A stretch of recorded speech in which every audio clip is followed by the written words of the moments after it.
Hello everyone, मैं अनुश्री आटले आपके समक्ष एक बहुत प्यारी सी कहानी लेकर आई। आई होप कि आपके लिए मोटिवेशनल स्टोरी बनेगी। सफलता का फल। एक बार की बात है, एक शहर में रोहन नाम का लड़का रहता था, जो कि बहुत बड़ा नेक दिल था। उसके पास एक छोटा सा एक रूम था जिसमें वो रहता था, और खाने के लिए उसके पास रोज की दिक्कत थी, क्योंकि उसके पास काम नहीं था। उसकी कोई मदद नहीं करता, और वो रोज कहता ना जाने कौन सा पाप किया है कि कुछ दिन भूखे रहकर बिताना पड़ता है। पर रोज काम ढूंढने के लिए बाहर जाता और निराश होकर घर आ जाता। इस सब से परेशान होकर उसने सोचा कि वो गांव जाए, और उसने अपने दोस्त अमित से पैसे लेकर वो एक गांव की तरफ गया। वो गांव उसके लिए अनजान था, पर उसको काम भी चाहिए था। तो उसको एक किसान देखा, वो काम कर रहा था। उस किसान से उसने मदद मांगी और कहा, मैं बहुत दिनों से भूखा हूँ, मेरे पास थोड़े से भी पैसे नहीं हैं। मैंने अपने दोस्त से पैसे मांगकर यहाँ आया हूँ, और अब तो मेरे ऊपर उसका कर्ज भी है। ना जाने उस कर्ज से कैसे पीछे छुड़ाएगा। ये सब सुनकर उस किसान ने उसकी मदद करनी चाहिए। उसने कहा, क्या काम करोगे? रोहन ने आंसू भरे आवाज में कहा, कुछ भी। तो किसान ने उससे एक काम दे दिया और कहा, दिन का 20 रुपये मिलेगा, मंजूर हो तो कहो। मजबूरी के कारण उसने हाँ कर दी, और रोज सुबह आकर वो काम में लग जाता था।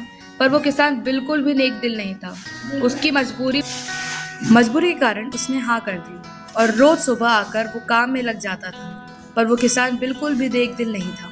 उसकी मजबूरी पर उसने दया नहीं आई, और थोड़ी सी गलती होती तो वो उस दिन का पैसा काट देता। इस हिसाब से उसको महीने के बस 500 रुपये मिलते थे, पर वो गुजारा नहीं कर पाता था। एक दिन उस किसान के घर चोरी हो गई, और उसने सारा इंजाम रोहन पर लगा दिया। उस कारण उसे जो काम मिला था वो उसे छोड़ना पड़ा। हाँ, ये बहुत तकलीफ भरा था, पर वो क्या करता। फिर उसने बाकी जगह काम करने के लिए पूछा, तो सब ने मना कर दिया। सबको पता चल गया था कि चोरी के बारे में।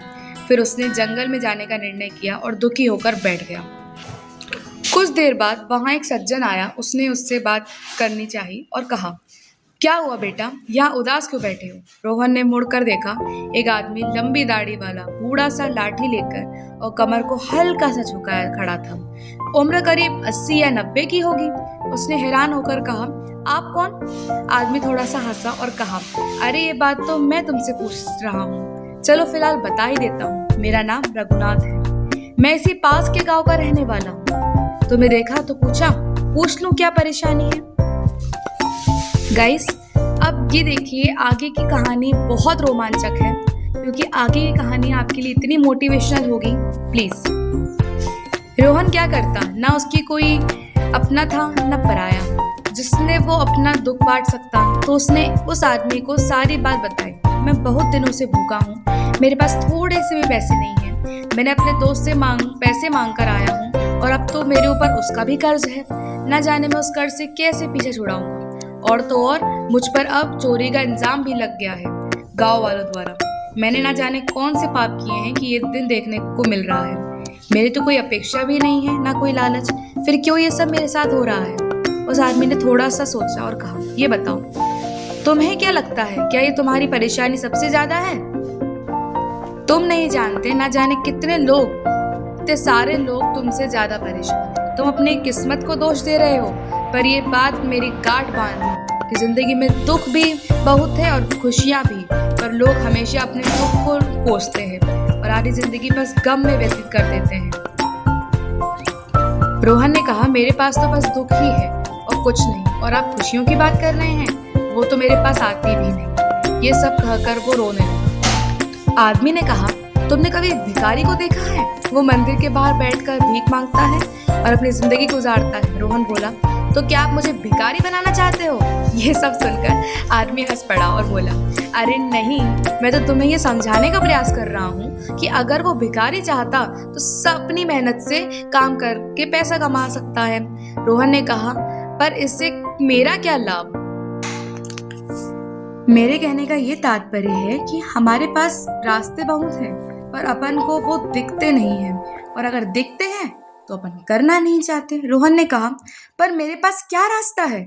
आदमी ने कहा, तुमने जैसे कि बताया कि तुमने बहुत नौकरी की तलाश की, और नौकरी नहीं मिली। हो सकता है तुम्हारे भाग्य में ही ऐसा लिखा हुआ हो, पर तुम्हारे पास ऐसा एक रास्ता है कि तुम अपना एक बिजनेस भी तो खोल सकते हो। हाँ, दिक्कत आ सकती है, पर अगर अच्छा लगा तो फिर चांदी ही चांदी। इसलिए मेरी मानो और अपना छोटा सा बिजनेस खोल लो। इस बात को सुनकर रोहन को दिमाग में जैसे कि एक आशा की किरण जगी और वो निकल पड़ा, जैसे तैसे शहर की तरफ गया। वहाँ आपने अपना छोटा सा बिजनेस शुरू किया, जिसमें वो अपने हाथों से बनाई चित्र बेचने लगा। और हाँ, उसका बिजनेस पहले थोड़ा सा कम ठीक ठाक चला, पर बाद में जो उसका बिजनेस चला वो काबिले तारीफ था। जहाँ वो महीने का बस 500 कमाता था, आज वो महीने का 60,000 कमाता है।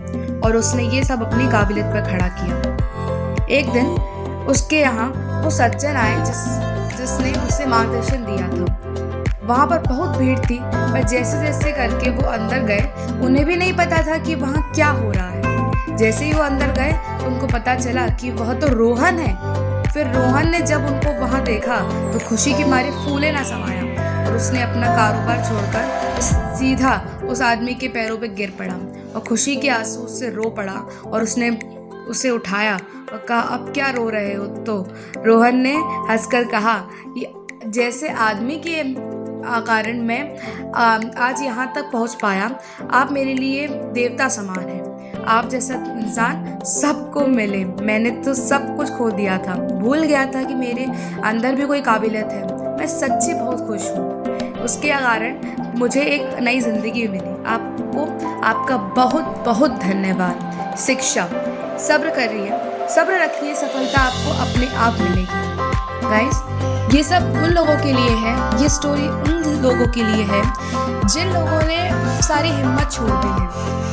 जिंदगी में बहुत कुछ हासिल कर चुके हैं, बहुत पढ़ाई कर चुके हैं, पर अब जॉब के कारण परेशान हैं या किसी कारण परेशान हैं। उन लोग के लिए ये शिक्षा बहुत ज़रूरी है। Please guys, like, share and subscribe.